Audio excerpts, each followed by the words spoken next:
लोकांचं फार महत्व असतं आणि मग लोकांचं महत्व किंवा शासन व्यवस्थेत लोकांना प्रतिनिधित्व कसं मिळावं या दृष्टिकोनातून भारतामध्ये निवडणुका होतात. जसं की आपण पाहिलं तर निवडणूक आयोग जे आहे हे संपूर्ण भारतीय निवडणूक आयोग भारतातल्या निवडणुका घेत असतं.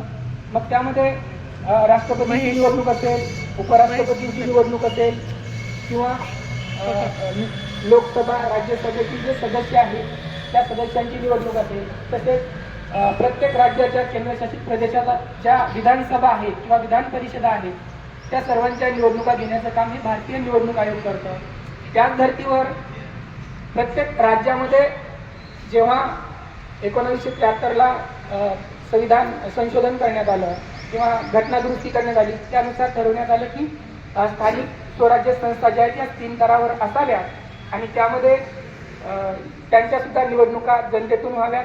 म्हणून आपल्या महाराष्ट्र राज्यामध्ये 1994ला 26 एप्रिल 1994ला राज्य निवडणूक आयोग स्थापन करण्यात आला आणि त्या अंतर्गत एक मुख्य निवडणूक आयुक्त आणि त्यांना 2 सहाय्यक आयुक्त असतात.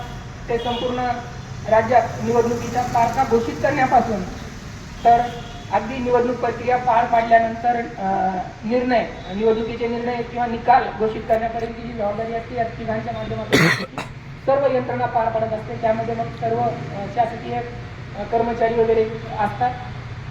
तर बाळांनो, या संपूर्ण निवडणूक प्रक्रियेचा आपल्याला चांगल्या प्रकारे माहिती मिळावी त्या दृष्टिकोनातून आपल्या शाळेत आदरणीय आढाव सरांच्या परवानगीने आणि सर्व सहकार्यांच्या मार्गदर्शनातून आपण निवडणूक प्रक्रिया राबवली होती. त्या निवडणुकीचा निकाल आपण इथे जाहीर करत आहोत.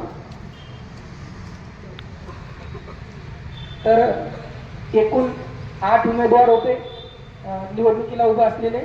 त्यामध्ये पहिल्या पसंतीचा जो उमेदवार आहे सर्वांचा रेहान इम्रान खान हे आहेत. त्यांनी समोर यावं.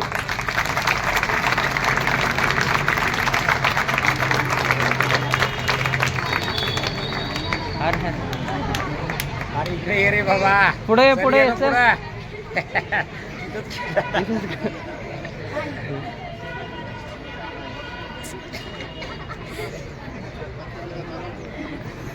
त्यानंतर दुसऱ्या क्रमांकावर असलेली अनन्या प्रमोद लोखंडे यांनी मुख्याध्यापक सरांच्या हस्ते आपण यांना वही पेन देऊन त्यांचं स्वागत करत आहोत.